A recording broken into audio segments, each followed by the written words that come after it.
The wind screamed past Amelia's ears as she plummeted toward the earth, her husband's face growing smaller in the helicopter door above her.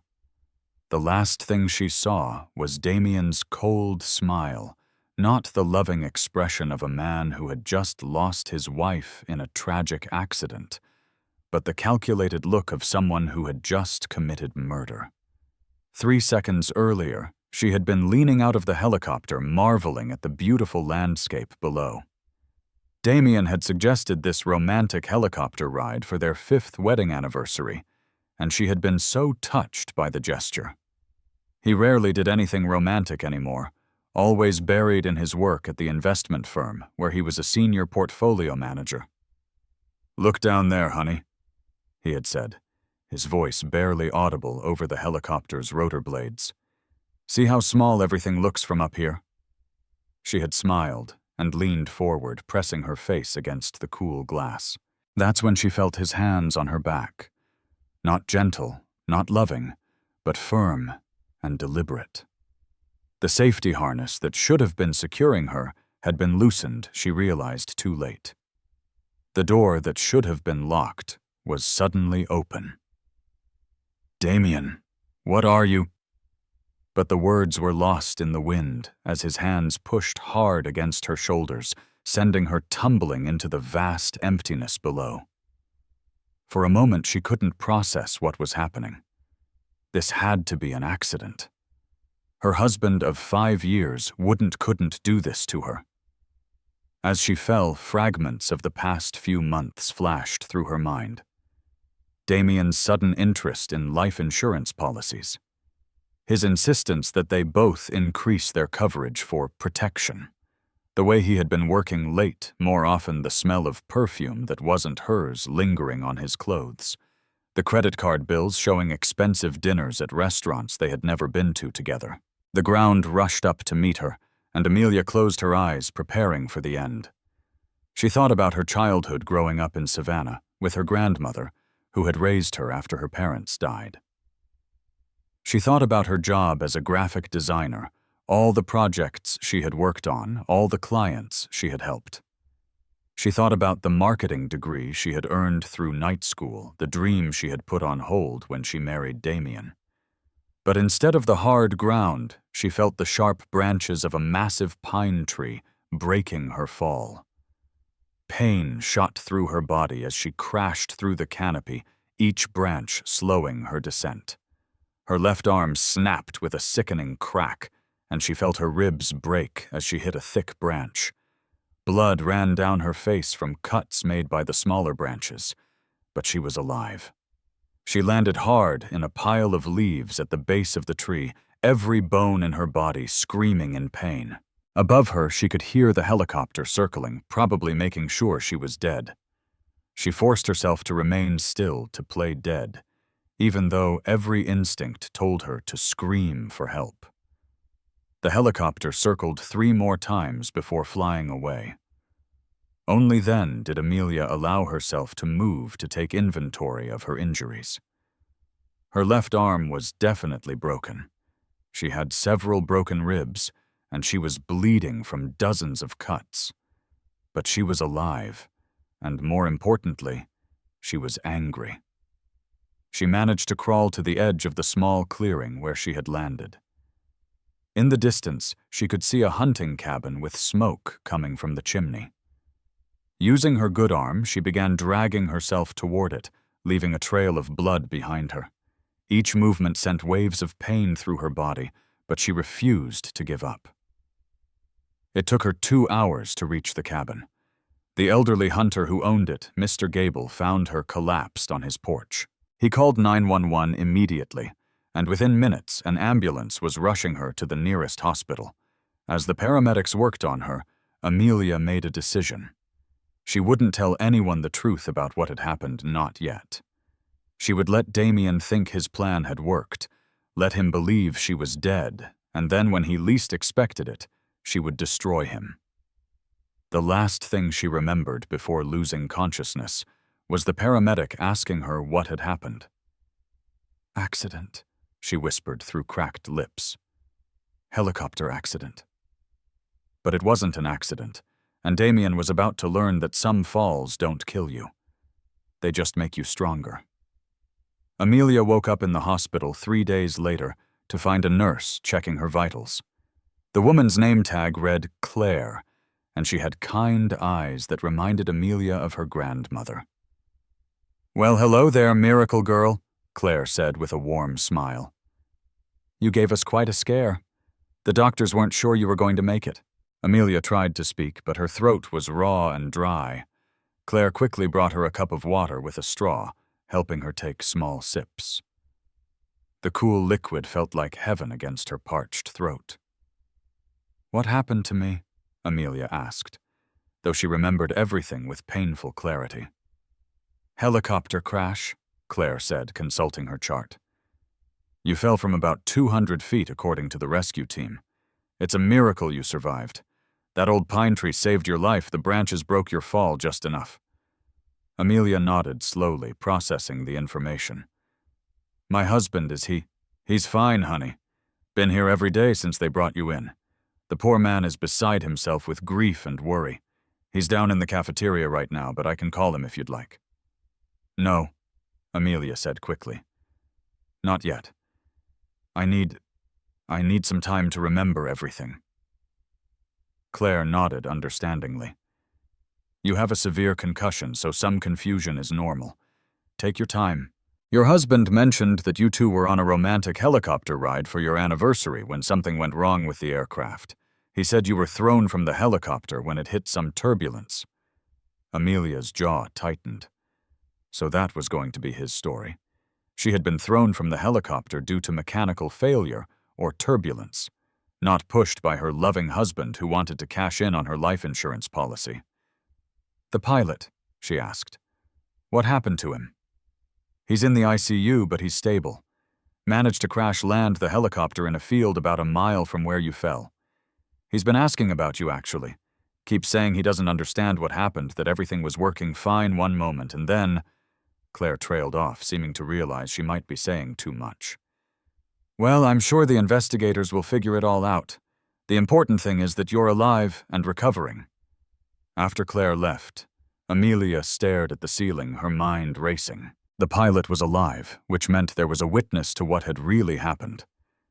But would he have seen Damien push her? The helicopter had been small, with the pilot facing forward. He might not have seen anything. She needed to be careful. If Damien suspected she knew the truth, he might try to finish what he started. For now, she would play the part of the confused, grateful wife who had survived a terrible accident.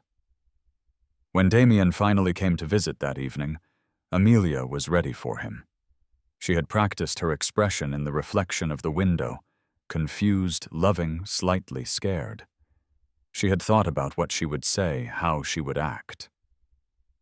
"Oh, Damien," she said weakly when he entered the room. "I was so scared.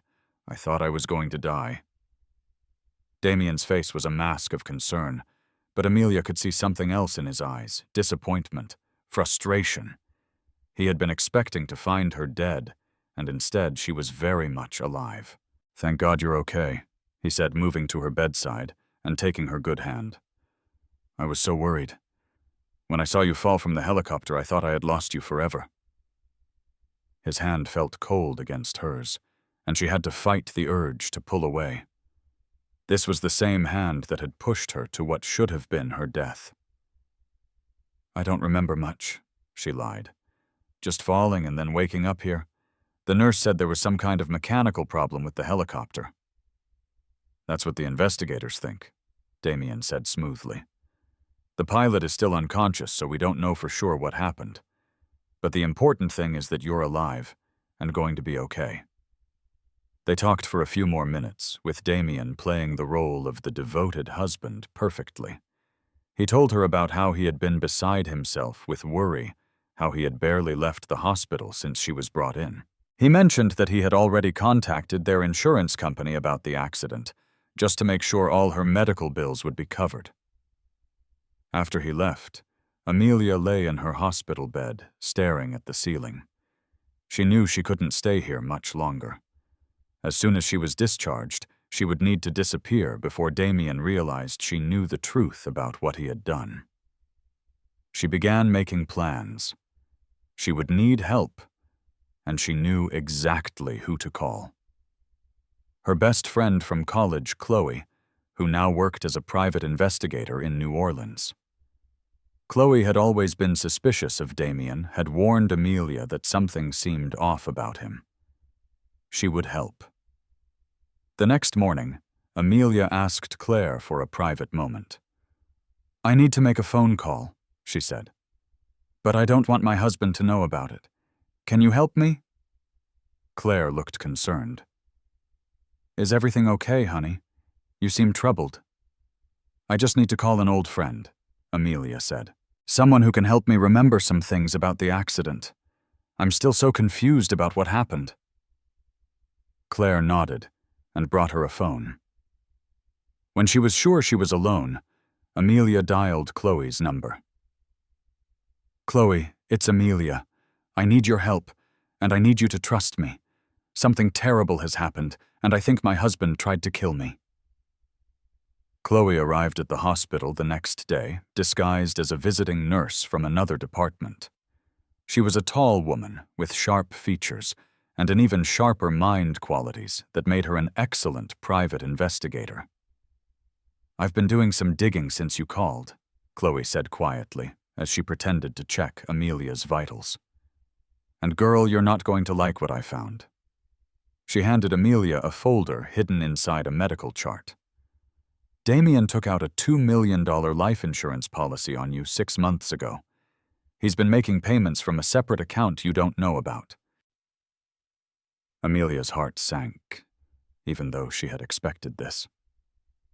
Seeing the proof in black and white made it real in a way that hurt worse than all her physical injuries combined. "There's more," Chloe continued.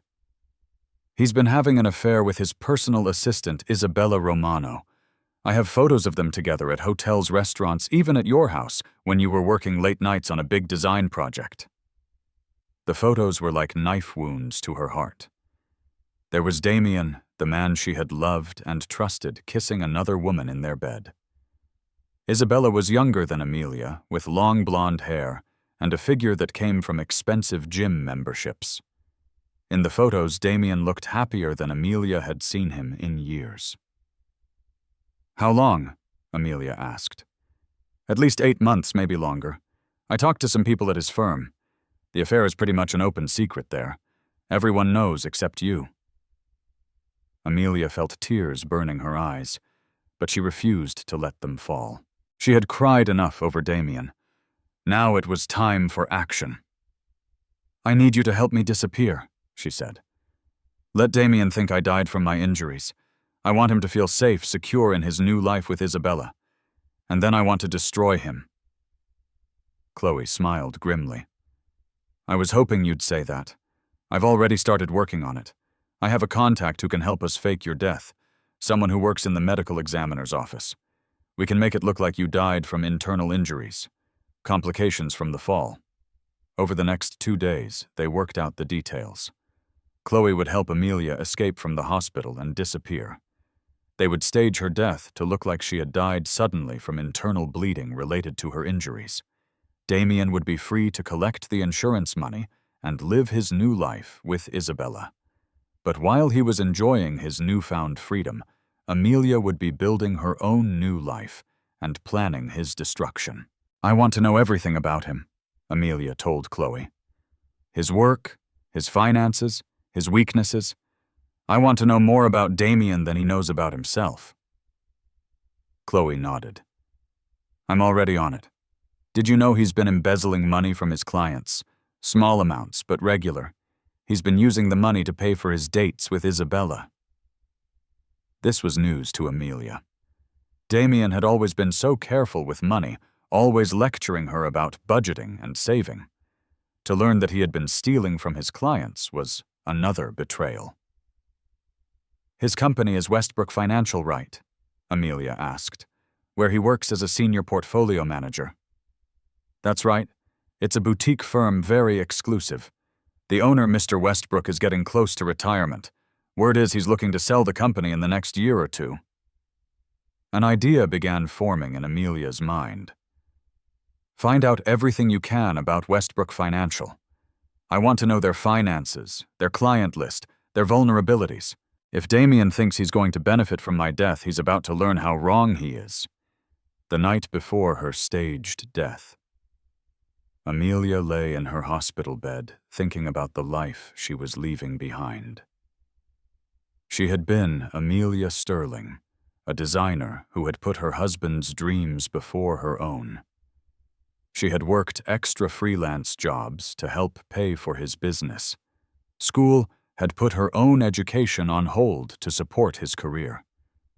But that woman was dead now, killed, when Damien pushed her from that helicopter. The woman who would emerge from this hospital would be someone entirely different, someone with the resources and determination to make Damien pay for what he had done. Chloe returned with the final details of their plan. Everything is set. Tomorrow morning you'll officially die from complications related to your injuries. The funeral will be in 3 days.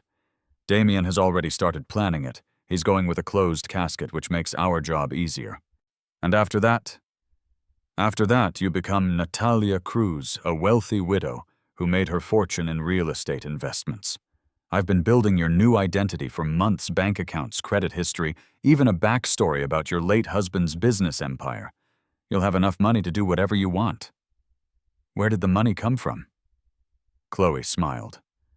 Let's just say that over the years I've helped a lot of wealthy women escape bad situations. Some of them were very grateful and wanted to help other women in similar circumstances. Think of it as a fund for women seeking justice. Amelia felt a surge of gratitude for her friend. I don't know how to thank you. Just promise me you'll be careful, Chloe said. Damien is dangerous. He tried to kill you once, and he won't hesitate to try again if he discovers you're alive. I'll be careful, Amelia promised. But I won't be afraid. Not anymore. That night, as she prepared for her symbolic death, Amelia thought about the woman she had been and the woman she was about to become. The old Amelia had been trusting, loving, willing to sacrifice her own dreams for the man she loved. The new Amelia would be smart, calculating, and absolutely ruthless in her pursuit of justice. Damien had made a fatal mistake when he pushed her from that helicopter. He had awakened something in her that she didn't even know existed, a fierce desire for revenge that would consume her until she had destroyed him completely. Tomorrow, Amelia Sterling would die. But Natalia Cruz would be born, and she would be Damien's worst nightmare. The staged death went perfectly.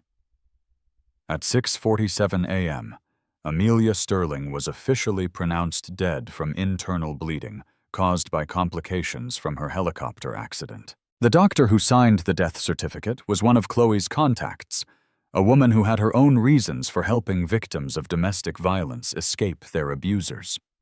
From her hiding place in the hospital basement, Amelia watched through a small window as Damien arrived to identify her body. He played his part, perfectly collapsing in apparent grief when told that his wife had died during the night. The tears looked real. The devastation seemed genuine. If Amelia hadn't known better, she might have believed his performance herself. Chloe had arranged for everything. Within hours of the official death, Amelia was smuggled out of the hospital in a laundry cart. A car was waiting to take her to a safe house across town where she would stay until after the funeral. The funeral was held 3 days later. From her position in a car parked across the street from the cemetery, Amelia watched as Damien stood beside her empty casket, accepting condolences from friends and co-workers. He wore a perfectly tailored black suit and had managed to look appropriately devastated. But Amelia noticed something else. Isabella was there, standing in the back of the crowd. She wasn't sitting with the family or receiving condolences as Damien's girlfriend. She was trying to be inconspicuous, but Amelia could see the way she watched Damien, the way her eyes followed his every movement. After the service, Amelia followed Damien home to the house they had shared for 5 years. Through the window, she watched him pour himself a drink and sit in his favorite chair. For exactly 10 minutes, he sat there, with his head in his hands, looking like a man destroyed by grief. Then, Isabella arrived. Amelia watched in disgust as Damien's mourning mask slipped away. He opened the door with a smile, pulled Isabella into his arms, and kissed her passionately. They were celebrating. Her husband was celebrating her death. "I can't believe it worked," she heard Isabella say as they moved to the living room. "I was so scared something would go wrong." "I told you it would be fine," Damien replied. "The pilot didn't see anything. And even if he had, who's going to believe that I pushed my own wife out of a helicopter? It was the perfect accident." "When do we get the money?" Isabella asked. "I filed the insurance claim yesterday. They said it should be processed within 30 days, but given the circumstances, it might take a little longer. $2 million, baby. We're going to be rich." Amelia felt sick listening to them talk about her death like it was a business transaction. But she forced herself to keep watching, to keep listening. She needed to know everything about their plans. "So what now?" Isabella asked. "Do we wait a while before we start dating publicly?" "We'll give it a few months," Damien said. "Make it look like we found comfort in each other during our grief. You were her friend after all." Isabella laughed. "I was never her friend. I couldn't stand her. She was so good, so perfect. Always working on her design projects, always putting others first. Made me sick." "Well, she's gone now," Damien said. "And soon we'll have enough money to start our new life together. I was thinking we could move somewhere warm, maybe Hawaii or the Caribbean. Start fresh." Amelia had heard enough. She slipped away from the window and returned to her car, her mind racing with plans. Damien and Isabella thought they had won, but their victory was about to become their downfall. Over the next few weeks, Amelia settled into her new identity as Natalia Cruz. Chloe had done an incredible job creating her backstory. Natalia was a 32-year-old widow whose husband had died in a car accident 2 years earlier, leaving her with a substantial inheritance from his real estate business. She had moved to the city to start fresh and was looking for investment opportunities. The apartment Chloe had found for her was in an upscale neighborhood across town, close enough to keep an eye on Damien, but far enough away to avoid accidental encounters. It was a beautiful space, with floor-to-ceiling windows and modern furniture that looked nothing like the cozy home she had shared with Damien. Amelia spent her days learning everything she could about Damien's life and work. She studied Westbrook Financial until she knew more about their business than most of their employees. She researched Damien's colleagues, his clients, his daily routines. She even learned about his hobbies and interest, things she had never paid attention to during their marriage. The transformation wasn't just mental. Amelia had always been beautiful, but now she made herself stunning. She hired a personal trainer to help her regain her strength after the accident. She bought a new wardrobe of expensive, sophisticated clothes. She had her hair cut and styled in a way that made her look completely different from the woman Damien had married. Most importantly, she studied business. She had always been intelligent, but now she channeled that intelligence into learning about investments, acquisitions, and corporate strategy. She read books, took online courses, and even hired a business consultant to help her understand the intricacies of buying and selling companies. 6 weeks after her death, Amelia was ready to begin her revenge. She had built a new life, created a new identity, and armed herself with the knowledge and resources she would need to destroy Damien completely. The plan was simple in concept, but complex in execution. She would approach Westbrook Financial as a potential investor, someone interested in acquiring the company when old Mr. Westbrook decided to retire. She would gain Damien's trust, learn about his embezzlement, and then use that information to destroy him personally and professionally. But first, she wanted to see him again. She wanted to look into his eyes and see if there was any part of the man she had loved still there, any trace of guilt or remorse for what he had done. She chose a restaurant downtown where Damien often took clients for lunch. She made a reservation for the same time she knew he would be there, and she waited. When Damien walked in with a potential client, Amelia felt her heart skip a beat. He looked good, rested, happy, prosperous. The stress lines that had been around his eyes during their marriage were gone. Killing her had apparently agreed with him. She watched him throughout his lunch, noting the way he laughed, the way he gestured, the confidence in his voice. This was not a man haunted by guilt. This was a man who had gotten exactly what he wanted. When Damien went to the restroom, Amelia made her move. She walked past his table, deliberately dropping her purse near his chair. When he returned, she was crouched down, collecting her scattered belongings. "Here, let me help you," Damien said, kneeling down to help her gather her things. For a moment they were face to face, less than 2 feet apart. Amelia looked directly into his eyes, searching for any sign of recognition. But Damien saw only a beautiful stranger who needed assistance. "Thank you so much," she said, letting him help her to her feet. "I'm so clumsy sometimes." "No problem at all," Damien said with a smile. "Beautiful women should never have to pick up their own purses." It was a line he had used on her when they first met, and hearing it again made Amelia's stomach turn.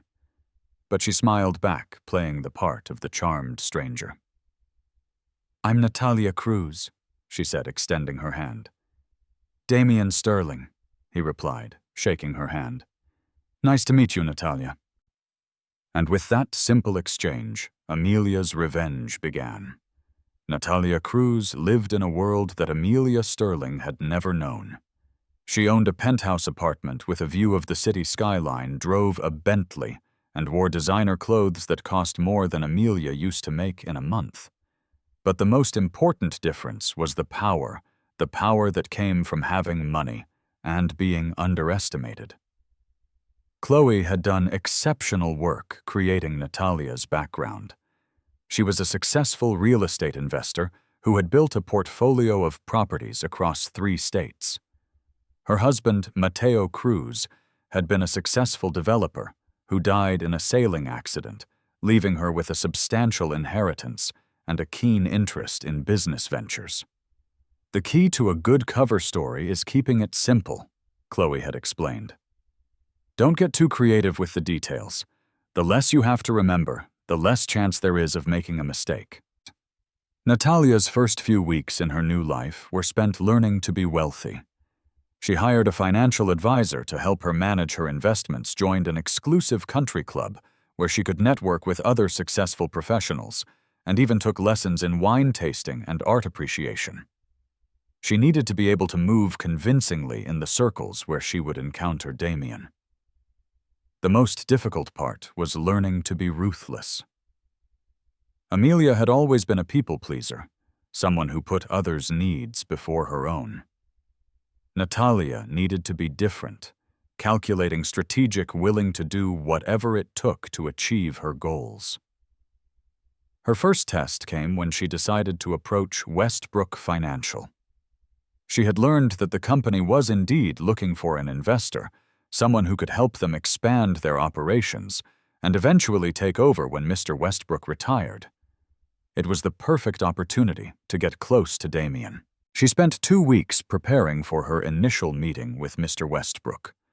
She studied the financial industry, learned about the company's competitors, and developed a comprehensive business plan for how she could help them grow. When she walked into the Westbrook offices, she was ready. "Ms. Cruz," Mr. Westbrook said, rising from his desk to shake her hand. "Thank you for coming in. I've heard some interesting things about your investment portfolio." Natalia smiled confidently.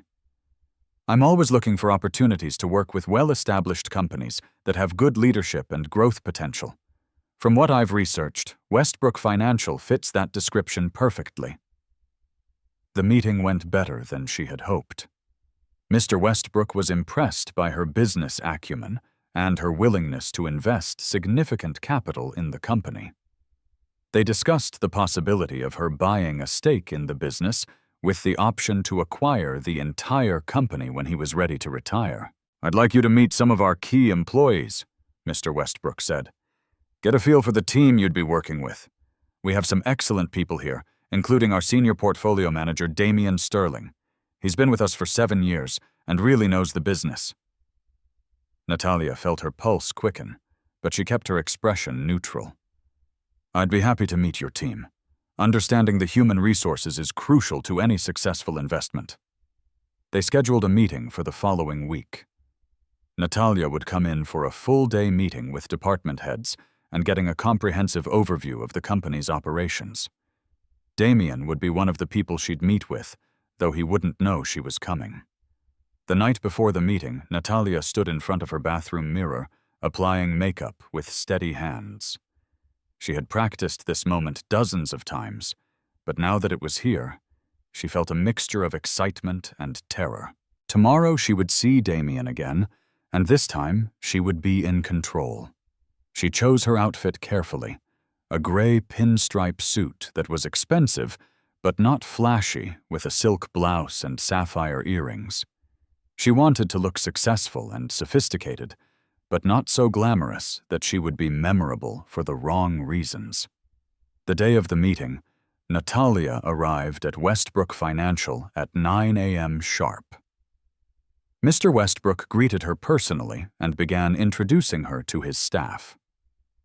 She met the accounting manager, the head of client services, and the IT director.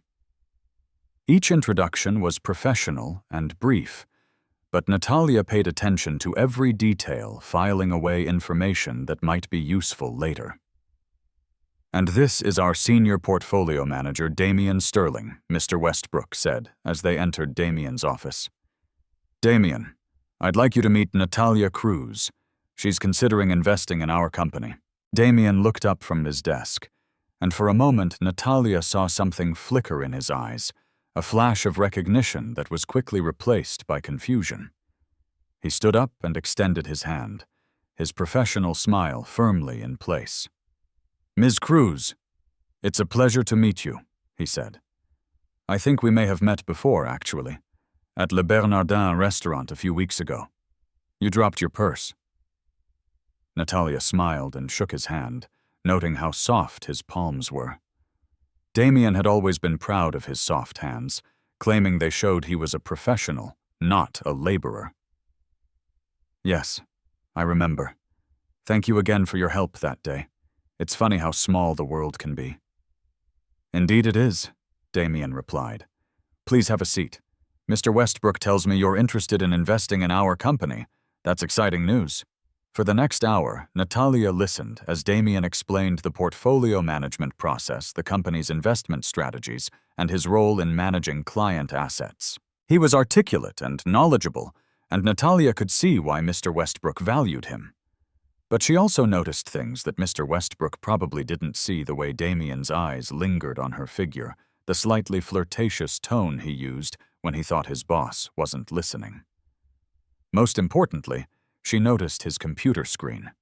When Damian had stood up to greet her, she had caught a glimpse of what he was working on, a spreadsheet that didn't look like official company business. The numbers and dates suggested it might be related to his embezzlement scheme. "Damian has been instrumental in growing our portfolio," Mr. Westbrook said. "He's earned our clients millions of dollars in returns over the years." "That's impressive," Natalia said, looking directly at Damian. "I imagine it takes a special kind of person to manage other people's money. You must have a good eye for people who aren't what they seem." Damian's smile faltered slightly. "Well, you learn to spot the signs. People who are trying to deceive you usually give themselves away eventually." "How true," Natalia replied.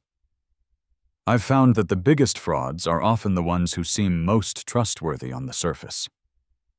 The meeting continued for another few minutes, but Natalia could see that Damien was becoming uncomfortable. He kept glancing at her as if trying to figure out why she seemed familiar.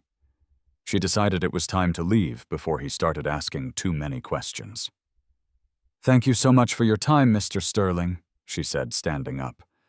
"I look forward to working with you in the future." "The pleasure was all mine," Damien replied, standing as well. "I hope we'll be seeing more of you around here." "Oh, I'm sure you will," Natalia said with a smile that didn't reach her eyes. "I'm very interested in getting to know this company better, all aspects of it." As she left Damien's office, Natalia felt a surge of satisfaction. The first phase of her plan was complete. She had successfully inserted herself into Damien's professional life, and he had no idea who she really was. Now the real work could begin. Over the next few weeks, Natalia would become a regular presence at Westbrook Financial. She would gain Damien's trust, learn about his embezzlement scheme, and position herself to destroy everything he had built on the foundation of her supposed death. Damien Sterling had no idea that his victim had returned, and she was coming for everything he held dear. Natalia's investment in Westbrook Financial was approved within 2 weeks. She purchased a 30% stake in the company, making her the second largest shareholder behind Mr. Westbrook himself. The deal gave her an office in the building and a legitimate reason to be there every day, observing Damien and gathering information. Her office was strategically located down the hall from Damien's, giving her a perfect view of his comings and goings. She arrived early and stayed late, establishing herself as a dedicated investor who was hands-on with her business ventures. "I like to understand every aspect of my investments," she explained to Mr. Westbrook when he commented on her long hours. "The devil is in the details, as they say." Damien seemed both intrigued and unsettled by her presence. She caught him staring at her during meetings, and he often found excuses to stop by her office. She could see he was attracted to her, but there was something else, a nagging feeling that he couldn't quite shake. "Have we met somewhere before?" he asked one afternoon, standing in her doorway with a cup of coffee. "I mean, besides that day at the restaurant. You seem so familiar." Natalia looked up from her computer, her expression carefully neutral. "I don't think so. I have one of those faces, I suppose. People often think they know me. Maybe Damien said, but he didn't look convinced." "Where are you from originally?" "Buenos Aires," she lied smoothly. "I lived there until my husband died. Then I moved here to start fresh." "I'm sorry for your loss," Damien said, though his expression suggested he was more interested in her availability than her grief. "How long ago did you lose him?" 2 years, Natalia replied. "Sailing accident." It was very sudden.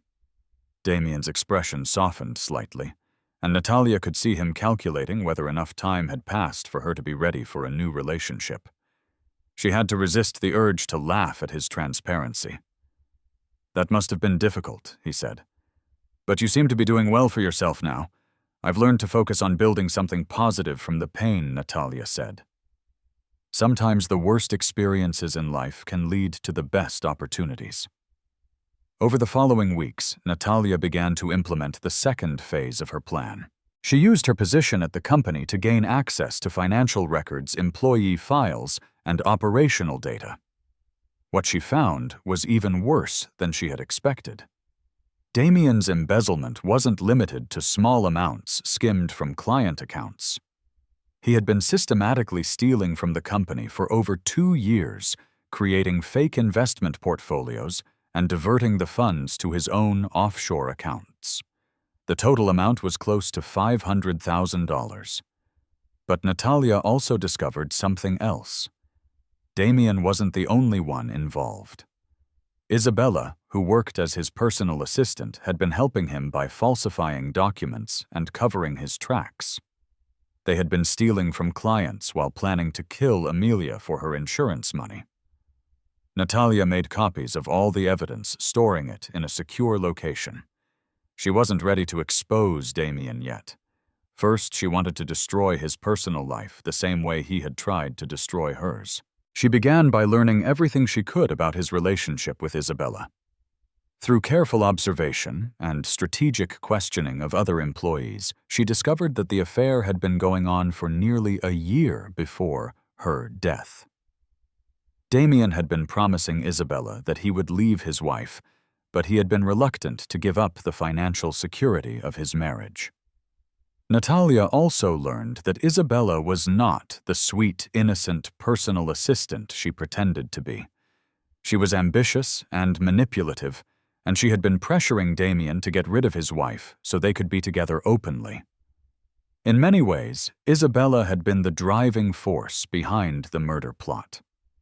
This knowledge gave Natalia an idea for the next phase of her revenge. She would drive a wedge between Damien and Isabella, making them turn against each other. When people were desperate and scared, they made mistakes, and Natalia wanted Damien to make as many mistakes as possible. She started by anonymously sending Isabella photographs of Damien having lunch with other women, business associates, clients, anyone who could be misinterpreted as a romantic interest. The photos were innocent, but Natalia made sure they looked suspicious by cropping out context and focusing on moments of laughter or casual touch. Within a week, Isabella was confronting Damien about his supposed infidelity. Natalia watched from her office as Isabella stormed into Damien's office, her voice raised in anger. "Who is she?" Isabella demanded. "Don't lie to me, Damien. I have pictures." "What are you talking about?" Damien replied, but Natalia could see the confusion and frustration on his face. "What pictures?"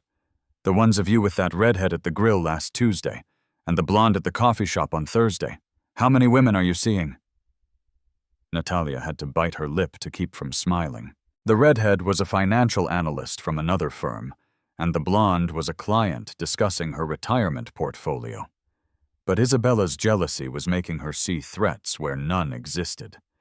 The fight continued for several minutes, with Isabella accusing Damien of using her to get rid of his wife, and then planning to discard her as well. Damien tried to explain that the women in the photos were business associates, but Isabella was too angry to listen. "I gave up everything for you," Isabella screamed. "I helped you kill your wife, and this is how you repay me." Natalia's blood ran cold. Even though she had known Isabella was involved, hearing her admit it so casually was shocking. But she forced herself to keep listening, to keep gathering evidence. "Keep your voice down," Damien hissed. "Do you want everyone to hear you?" "I don't care anymore," Isabella shot back. "Maybe I should tell everyone what really happened to your precious wife. Maybe they'd be interested to know that she didn't fall out of that helicopter by accident." This was exactly what Natalia had hoped for. She activated the recording app on her phone, capturing every word of the argument. Damien and Isabella were so focused on each other that they didn't notice their conversation was being overheard. "You're being paranoid," Damien said, but Natalia could see the fear in his eyes. "Those photos don't mean anything. Someone is trying to cause trouble between us." "Someone like who?" Isabella demanded. "Who would want to break us up?" Natalia smiled to herself. Isabella was asking the right question, but she would never guess the answer. The dead wife she had helped murder was alive and well, and she was systematically destroying their relationship from the inside. The fight ended with Isabella storming out of the office, but Natalia could see that the damage was done. Trust, once broken, was almost impossible to repair. Damien and Isabella would never feel secure in their relationship again, and that insecurity would make them both vulnerable to manipulation. Over the next few days, Natalia continued her campaign of psychological warfare. She sent more anonymous photos, made anonymous phone calls to Isabella, suggesting that Damien was planning to leave her, and even had flowers delivered to Damien's office with a card signed, "Love N," a meaningless initial that Isabella would spend hours trying to decipher. The stress was beginning to show on both of them. Damien looked tired and distracted at work, and Isabella was becoming increasingly paranoid and aggressive. They were suspicious of each other, suspicious of their co-workers, and suspicious of every woman who came into contact with Damien. Natalia found herself enjoying the chaos she was creating. For months, she had been the victim, the one who had been betrayed and hurt. Now she was the one in control, pulling the strings, and watching her enemies destroy themselves. But she wasn't finished yet. The destruction of Damien and Isabella's relationship was just the beginning. Next, she would destroy Damien's professional reputation and his financial security. By the time she was finished, he would have nothing left. No love, no money, no career, and no future. Damien Sterling had tried to kill her for money, but Natalia Cruz was going to kill him slowly, piece by piece, until there was nothing left of the man who had pushed her from that helicopter. Natalia's plan to destroy Damien's professional life required patience and precision. She had spent weeks studying the company's operations, learning the names of every client, every procedure, every weakness in their system.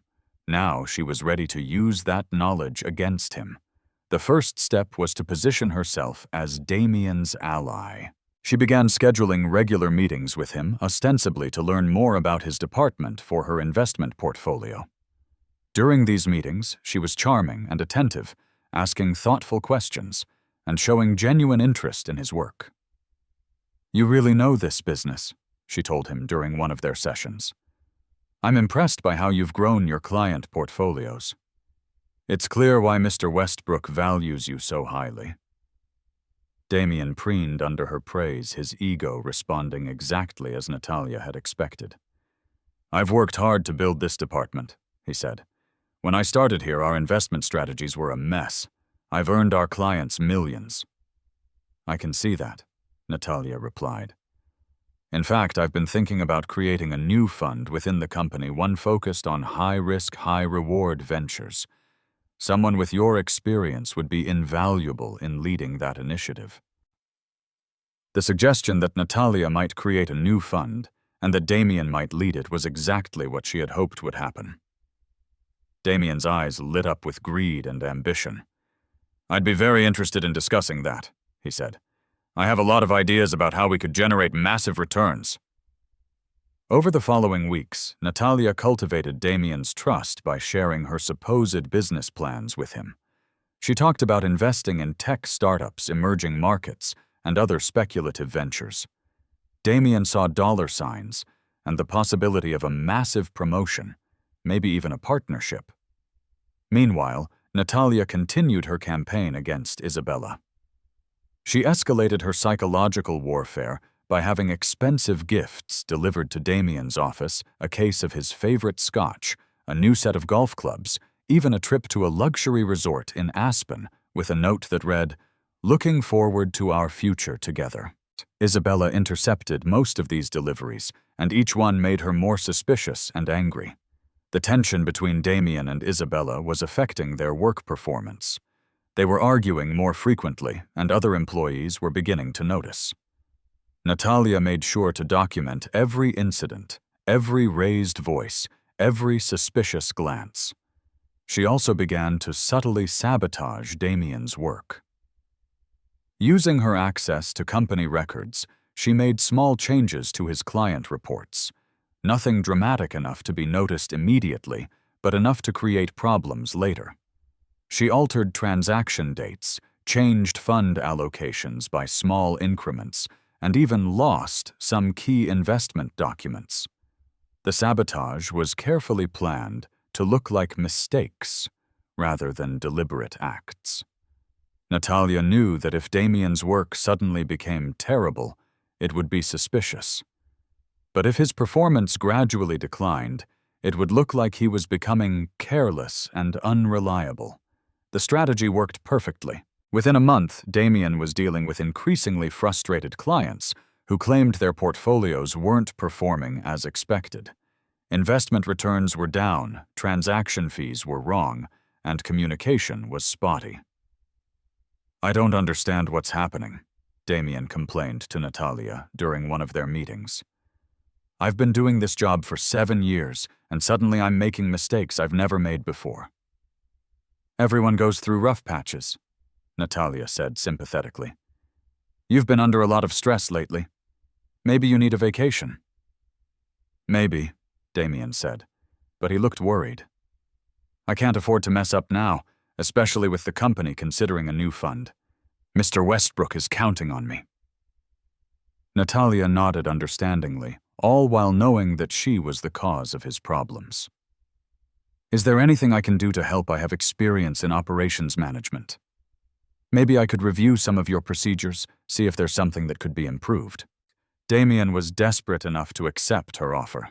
Over the next week, Natalia spent time in Damien's office, supposedly helping him organize his workflow. In reality, she was gathering more evidence of his embezzlement and learning the details of his daily routine. She also planted seeds of doubt about Isabella. "I've noticed that your assistant seems distracted lately," she mentioned casually. "Is everything okay with her?" "Isabella's been having some personal problems," Damien said defensively. "She's been stressed about her future with the company." "That's understandable," Natalia replied. "It must be difficult for her working so closely with you. I imagine some people might get the wrong idea about your relationship." Damien's face went pale. "What do you mean?" "Nothing specific," Natalia said quickly. "It's just that office relationships can be complicated. People talk, you know. I'm sure it's nothing to worry about." But Natalia could see that Damien was very worried. The suggestion that people might be talking about his relationship with Isabella was exactly the kind of paranoia she wanted to plant in his mind. That evening, Natalia watched from her car as Damien left the office. Instead of going home, he drove to a bar across town, the same bar where he used to meet Isabella for their secret rendezvous. Natalia followed at a distance, parking where she could observe without being seen. Damien sat alone at the bar for over an hour drinking and checking his phone repeatedly. Isabella never showed up, but Natalia could see that he was expecting her. The relationship was deteriorating exactly as Natalia had planned. The next day, Natalia put the final phase of her infiltration plan into action. She scheduled a meeting with Mr. Westbrook, ostensibly to discuss creating the new investment fund. "I've been reviewing the operations," she told him, "and I'm impressed with most of what I've seen. However, I have some concerns about the portfolio management department." Mr. Westbrook looked surprised. "Concerns? Damien has been one of our most reliable employees." "I'm sure he has been," Natalia said carefully. "But I've noticed some irregularities in his recent work. Missing documentation, incorrect fund allocations, communication gaps with clients. I'm wondering if he might be overwhelmed with his current workload." Natalia provided Mr. Westbrook with a detailed report of the problems she had observed, problems she had created herself. She presented the information professionally, expressing concern for Damien's well-being rather than making accusations. "I'm not suggesting that Damien is incompetent," she concluded. "I think he's a good employee who might benefit from additional support or training. But if I'm going to create a multi-million-dollar fund, I need to be confident that all departments are running smoothly, Mr. Westbrook thanked Natalia for her report and promised to look into the situation. Natalia knew that once he started investigating, he would find the evidence she had planted. Damien's carefully constructed professional reputation was about to crumble. As she left Mr. Westbrook's office, Natalia felt a surge of satisfaction. She had successfully infiltrated Damien's professional life, destroyed his personal relationship, and positioned herself to bring down his entire world. The man who had tried to kill her for money was about to lose everything that mattered to him. But Natalia wasn't finished yet. She had one more surprise in store for Damien. one that would complete her revenge in the most satisfying way possible. The investigation into Damien's work performance began immediately. Mr. Westbrook, motivated by Natalia's concerns and his own desire to protect his company, launched a comprehensive review of the portfolio management department. What he found was worse than Natalia had led him to believe. The evidence of Damien's embezzlement was overwhelming once someone started looking for it. The altered investment reports, the missing documentation, the unauthorized wire transfers, it all pointed to systematic theft over a period of years. Natalia's sabotage had simply made the existing crimes more visible. "I can't believe I missed this," Mr. Westbrook said to Natalia during a private meeting. "Damien has been stealing from us for years. The total amount is over $500,000. Natalia maintained her expression of shock and concern. "I'm so sorry. I know how much you trusted him." "He's been like a son to me," Mr. Westbrook said, his voice heavy with disappointment. "I gave him opportunities, promoted him, relied on him, and this is how he repays me." The confrontation with Damien took place the following morning. Natalia made sure to be in her office when security escorted him to Mr. Westbrook's office. She watched through her window as Damien walked past his face, pale and confused. The meeting lasted for 2 hours. Natalia could hear raised voices, denials, and eventually silence. When Damien emerged, he looked like a broken man. His face was ashen, his shoulders slumped, and his hands were shaking. Natalia stepped out of her office as he walked past. "Damien, are you okay?" He looked at her with eyes full of desperation and fear. "They're saying I stole money. They have evidence, but I swear I didn't. I mean, I only took small amounts and I was planning to pay it back." The partial confession was exactly what Natalia had hoped for. Damien was so panicked that he was admitting to crimes without realizing it. "Oh my God," Natalia said, her voice full of sympathy. "What are you going to do?" "I don't know," Damien said. "They're giving me until tomorrow to resign or they'll call the police. My career is over. Everything I've worked for is gone." Natalia watched as Damien gathered his personal belongings from his office. 7 years of work reduced to a cardboard box. She felt no pity for him, only satisfaction that justice was finally being served. But Damien's professional destruction was just the beginning. Natalia had made sure that his personal life would crumble at the same time. Isabella had been watching Damien's downfall with growing alarm. She knew that if Damien went down, he might take her with him. She had been helping him steal from clients, and if he decided to confess everything, she would be facing criminal charges as well. Natalia had been counting on Isabella's self-preservation instincts. She had planted evidence suggesting that Damien was planning to blame everything on Isabella, making her the scapegoat for his crimes. Anonymous tips about Isabella's involvement in the embezzlement were sent to company management, along with doctored documents that made it look like Isabella was the mastermind behind the scheme. When Isabella realized that she was being set up, she did exactly what Natalia had hoped she would do. She turned against Damien completely. "I'm not going down for this," Isabella told Damien during their final confrontation. Natalia had positioned herself where she could overhear their conversation, and she recorded every word. "You're the one who came up with the plan to steal from the company," Isabella continued. "You're the one who said we needed money to start our new life together.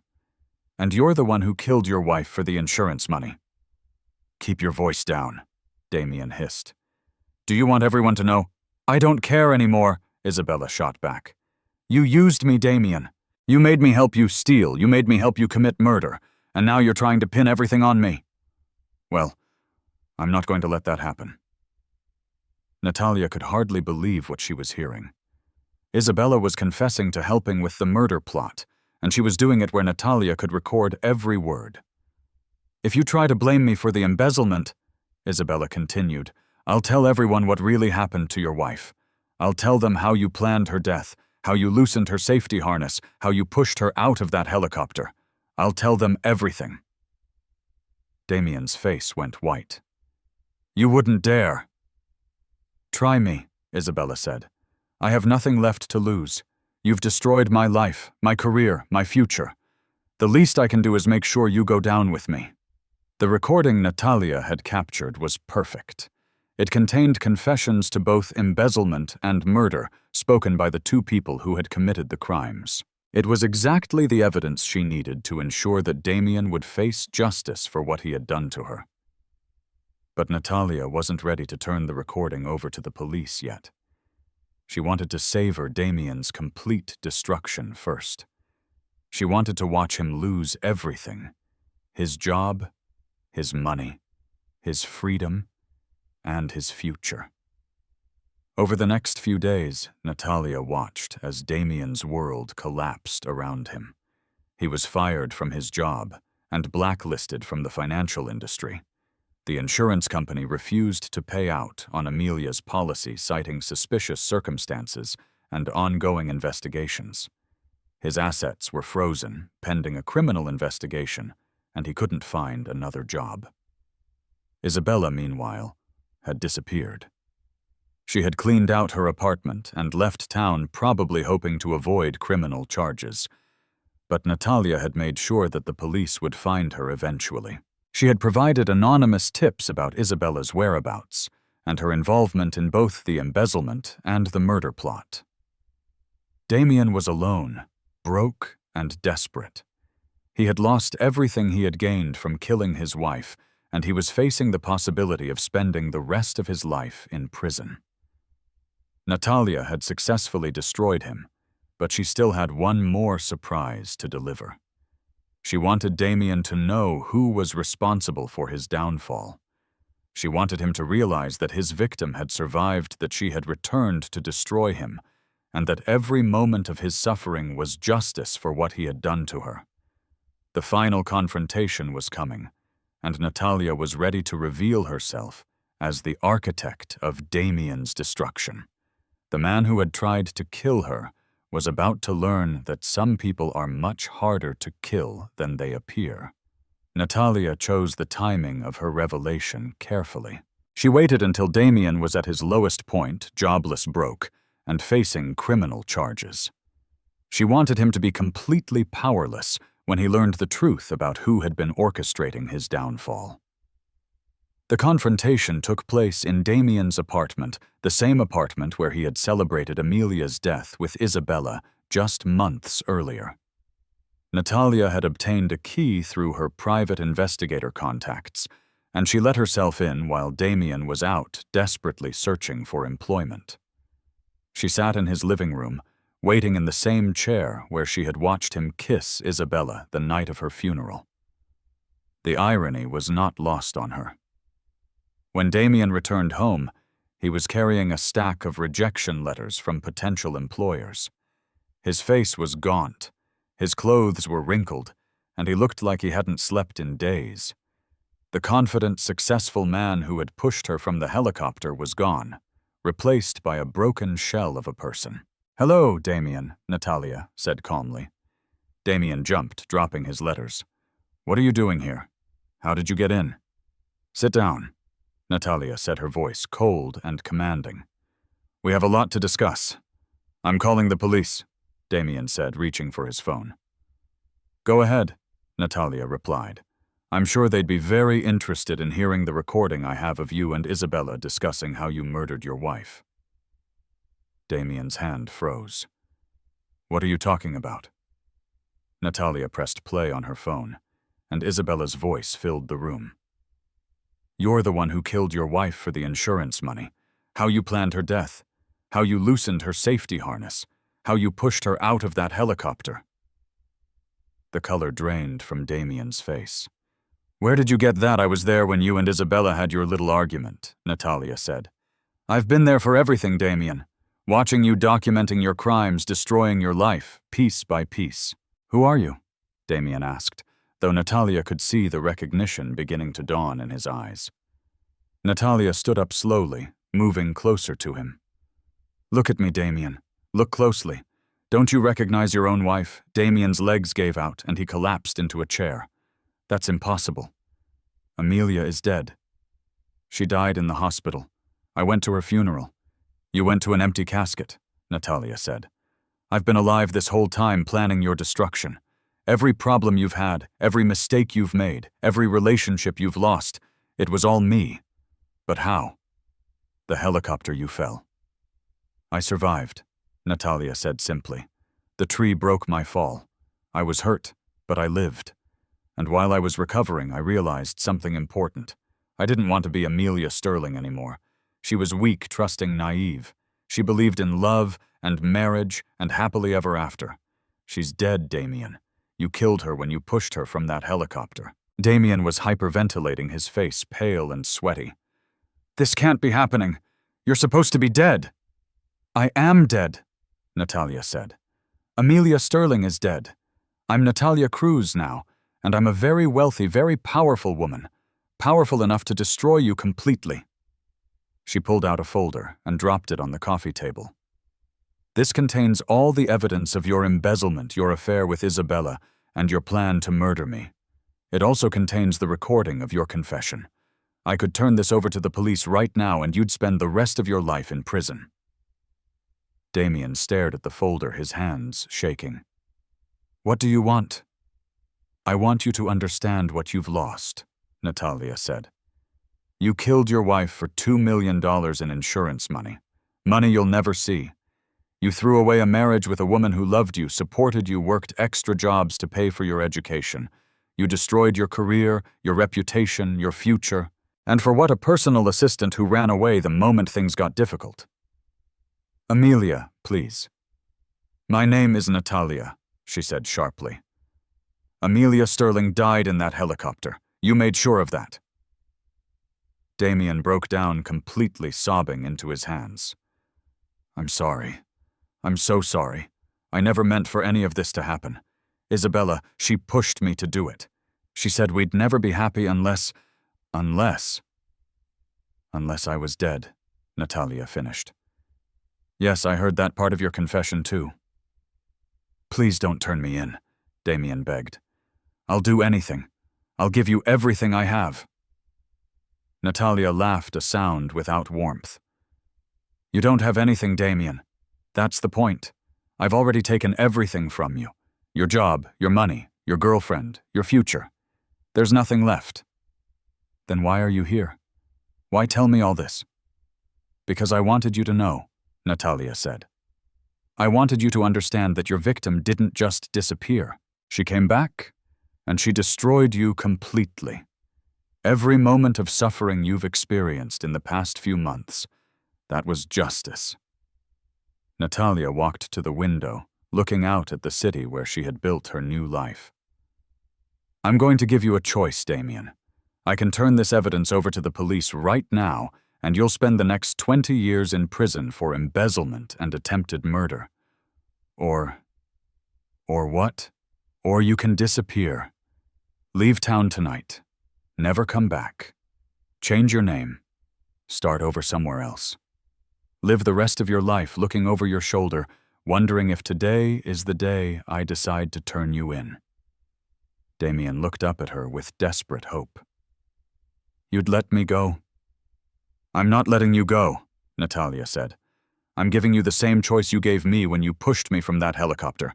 You can take your chances with gravity, or you can fight to survive. The difference is I'm not trying to kill you. I'm just making sure you live with the consequences of what you did. Damien nodded frantically. Yes, okay. I'll leave. I'll disappear. You'll never see me again. Good, Natalia said. Because if I ever do see you again, if you ever try to contact me or anyone from your old life, I'll make sure you spend the rest of your life in prison.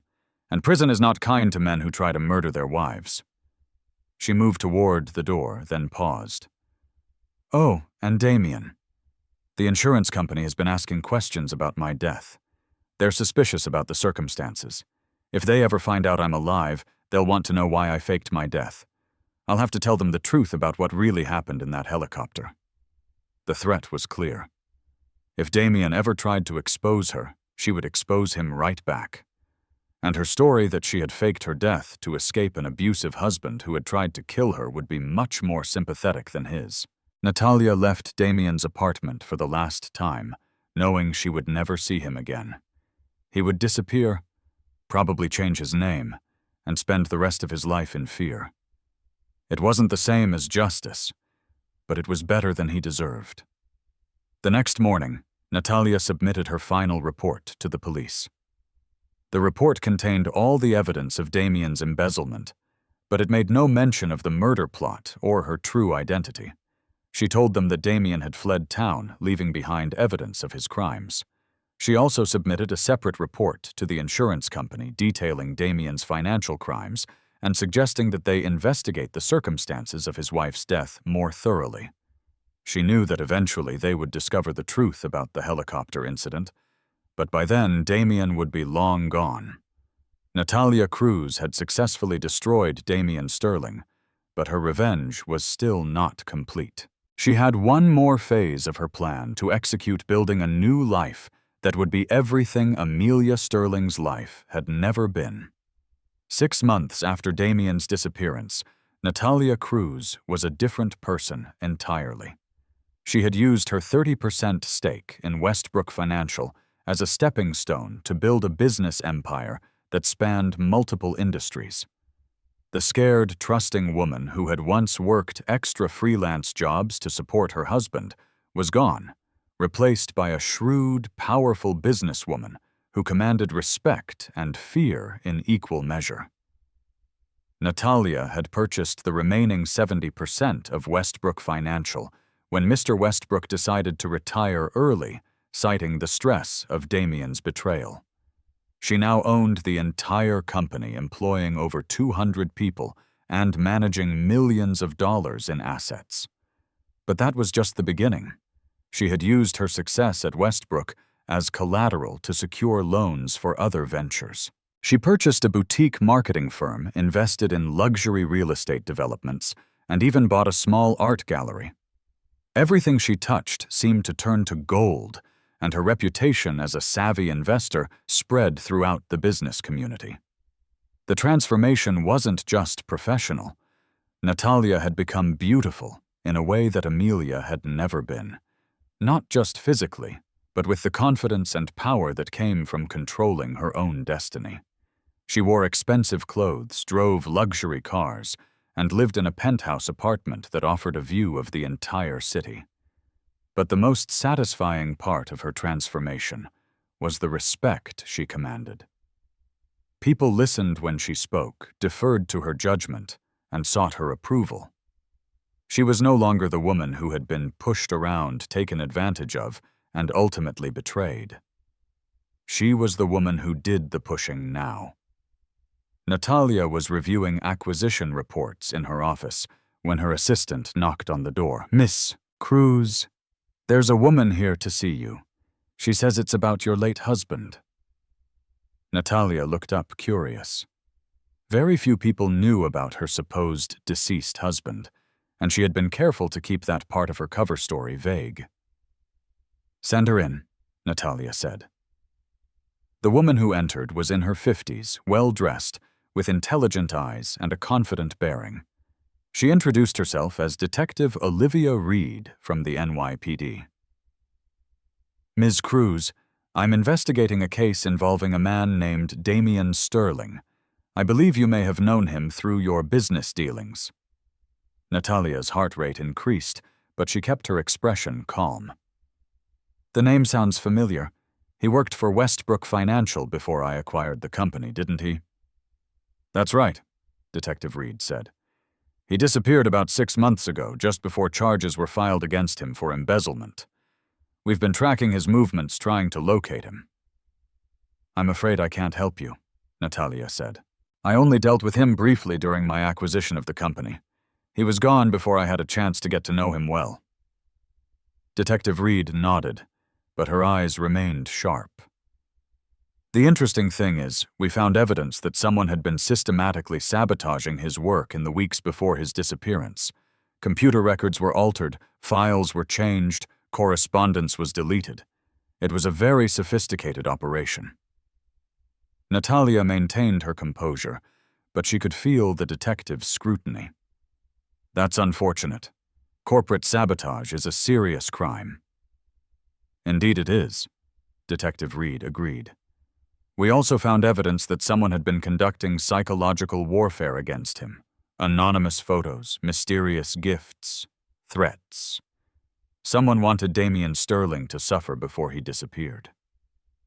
It sounds like he had enemies, Natalia said. I'm not surprised, given his criminal activities. Detective Reed leaned forward slightly. The thing is, Miss Cruz, we've been investigating Damien's background, and we discovered something interesting. He was married to a woman named Amelia Sterling, who died in a helicopter accident about a year ago. Natalia's blood ran cold, but she forced herself to remain calm. I'm sorry to hear that. Losing a spouse is always tragic. The insurance company has been investigating that accident, Detective Reed continued. They found some irregularities in the claim, and they're starting to believe that Damien may have been involved in his wife's death. That's horrible, Natalia said. Do you think he killed her? We're starting to think so, Detective Reed said. But here's the interesting part, we can't find Amelia Sterling's body. The funeral had a closed casket, and when we got a court order to exhume the grave, we found it was empty. Natalia felt her heart pounding, but she kept her voice steady. What does that mean? It means either Damien moved the body to hide evidence or Amelia Sterling isn't actually dead, Detective Reed said. And if she's not dead, then she's the most likely person to have orchestrated Damien's downfall. The two women stared at each other for a long moment. Natalia could see that Detective Reed suspected the truth, but she also knew that the detective had no proof. That's a fascinating theory, Natalia said finally. But I'm not sure how it relates to me. Maybe it doesn't, Detective Reed said, standing up. But I have a feeling we'll be seeing each other again, Ms. Cruz. I have a talent for solving puzzles, and this one is very interesting. After the detective left, Natalia sat in her office thinking about what had just happened. She had always known that someday someone might figure out the truth about her identity. But she had also known that proving it would be nearly impossible. Natalia Cruz had a completely fabricated but legally documented history. She had a social security number, a driver's license, bank accounts, and a business empire. Amelia Sterling, on the other hand, was officially dead. Even if Detective Reed suspected the truth, she would have a difficult time proving that Natalia and Amelia were the same person. More importantly, Natalia had committed no crimes. She had faked her death to escape an abusive husband who had tried to kill her, and she had used legal business tactics to destroy him. Damien, meanwhile, was guilty of embezzlement and attempted murder. Even if the truth came out, public sympathy would be on Natalia's side. Natalia looked out her office window at the city below. She had built an empire from nothing, created a new identity, and achieved a level of success that Amelia Sterling never could have imagined. She was wealthy, powerful, and respected. Most importantly, she was free. Damien Sterling was gone, probably hiding in some distant city, living in poverty and fear. Isabella had disappeared as well, and Natalia had no doubt that she was facing her own form of justice. The two people who had tried to destroy her were now destroyed themselves. Natalia picked up her phone and dialed Chloe's number. "It's time to celebrate," she said when her friend answered. "I think our mission is complete." "Are you sure?" Chloe asked. "No regrets about letting Damien go?" "No regrets," Natalia said. "He's living with the consequences of his actions every day. That's better than prison. It's a life sentence of fear and guilt." That evening, Natalia stood on the balcony of her penthouse, looking out at the city lights. She thought about the woman she had been, Amelia Sterling, the trusting wife who had worked extra freelance jobs to support her husband's dreams. That woman was gone, killed not by the fall from the helicopter, but by the betrayal that had preceded it. Natalia Cruz was a different person, entirely stronger, smarter, and infinitely more dangerous. She had taken the worst thing that had ever happened to her and transformed it into the foundation of a new life. She had survived Damien's attempt to kill her, and she had thrived. She had built a business empire, created a new identity, and achieved a level of success that most people could only dream of. She had taken control of her own destiny and made sure that no one would ever be able to hurt her again. The fall from the helicopter had been meant to end her life. Instead, it had been the beginning of something much more powerful. Natalia Cruz had risen from the ashes of Amelia Sterling's death, and she was never going back. As she watched the city lights twinkle below, Natalia smiled. She had everything she had ever wanted: wealth, power, respect, and most importantly, freedom. Damien Sterling had tried to destroy her, but instead he had created something far more dangerous than he could have ever imagined. Natalia Cruz was no longer a victim. She was a survivor, a conqueror, and a force to be reckoned with. The woman who had fallen from the helicopter was dead, but the woman who had risen from that fall was unstoppable. The phone rang, interrupting her thoughts. It was Mr. Westbrook calling to congratulate her on her latest acquisition. "Natalia, I just heard about the art gallery purchase. Congratulations. You're building quite an empire." "Thank you," Natalia said. "I learned from the best. You taught me that success comes from understanding people, their motivations, their weaknesses, their fears." "That's true," Mr. Westbrook agreed. "Though I have to say you've taken those lessons further than I ever did. You have a gift for reading people." After ending the call, Natalia returned to her contemplation of the city. She thought about all the lives she was now responsible for: her employees, her clients, the artists featured in her gallery. She had the power to help people to make a positive difference in the world. That was perhaps the most satisfying part of her transformation. Amelia Sterling had wanted to help people as a designer, but she had been limited by circumstances and other people's expectations. Natalia Cruz could help people on a much larger scale. She could create jobs, support emerging artists, and build something lasting and meaningful. 6 months later, Natalia received a call from Detective Reed.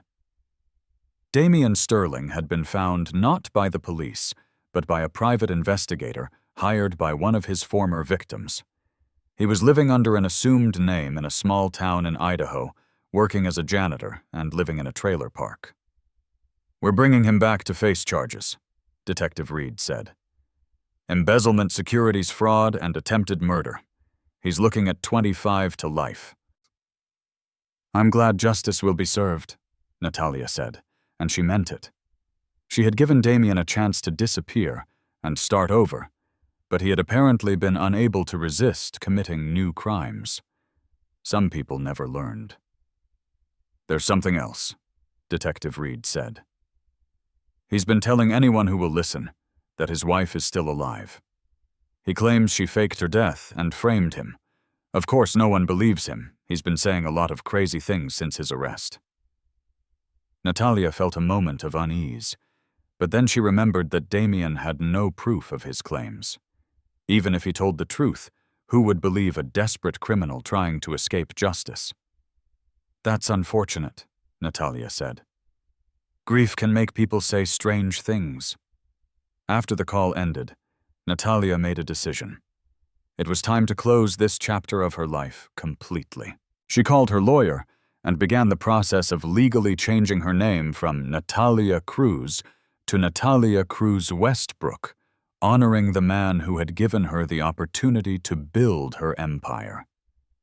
She also established a charitable foundation in Amelia Sterling's name, dedicated to helping women escape domestic violence.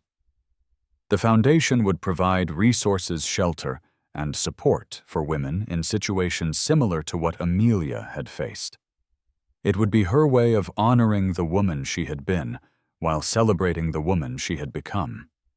5 years after the helicopter incident, Natalia Cruz Westbrook was featured on the cover of Forbes magazine as one of the most successful entrepreneurs in the country. Her business empire had grown to include investment firms, real estate developments, art galleries, and marketing agencies. She employed over 2,000 people and was worth an estimated $100 million. The article detailed her incredible rise from a grieving widow to a business titan, but it made no mention of her previous identity. Natalia had successfully buried Amelia Sterling so deeply that even the most thorough investigation couldn't uncover the truth. Damian Sterling, meanwhile, was serving a life sentence in state prison. He had been convicted on all charges, and his claims about his wife being alive had been dismissed as the desperate lies of a guilty man. Isabella had been found and convicted as well, receiving a 15-year sentence for her role in the crimes. Natalia never visited Damian in prison, never sent a letter, never acknowledged his existence in any way. As far as she was concerned, he was already dead, killed by his own greed and betrayal, just as surely as he had tried to kill her. On the 10th anniversary of her death, Natalia stood in the cemetery where Amelia Sterling was supposedly buried. The headstone was real, marking the death of the woman she had been. Fresh flowers had been placed there recently, probably by some of Amelia's former clients, who still remembered her kindness. Natalia placed her own flowers on the grave, saying goodbye to the woman she had been one final time. Amelia Sterling had been a good person, loving, trusting, generous to a fault. She had deserved better than Damian's betrayal, but her death had given birth to something extraordinary. Natalia Cruz Westbrook was everything Amelia Sterling had never been allowed to be. She was powerful, independent, and in control of her own destiny. She had built an empire from the ashes of her former life, and she had done it by being smarter, stronger, and more determined than anyone who had tried to destroy her. As she walked away from the cemetery, Natalia felt a sense of peace she had never experienced before. The woman who had fallen from the helicopter was finally at rest, and the woman who had risen from that fall was ready to face whatever challenges the future might bring. Natalia Cruz Westbrook was no longer running from her past or seeking revenge for old wounds. She was building a future for herself, for her employees, and for all the women who would benefit from the foundation she had created in Amelia's name. The fall that was supposed to end her life had instead given her the chance to live it on her own terms, and she intended to make the most of every moment.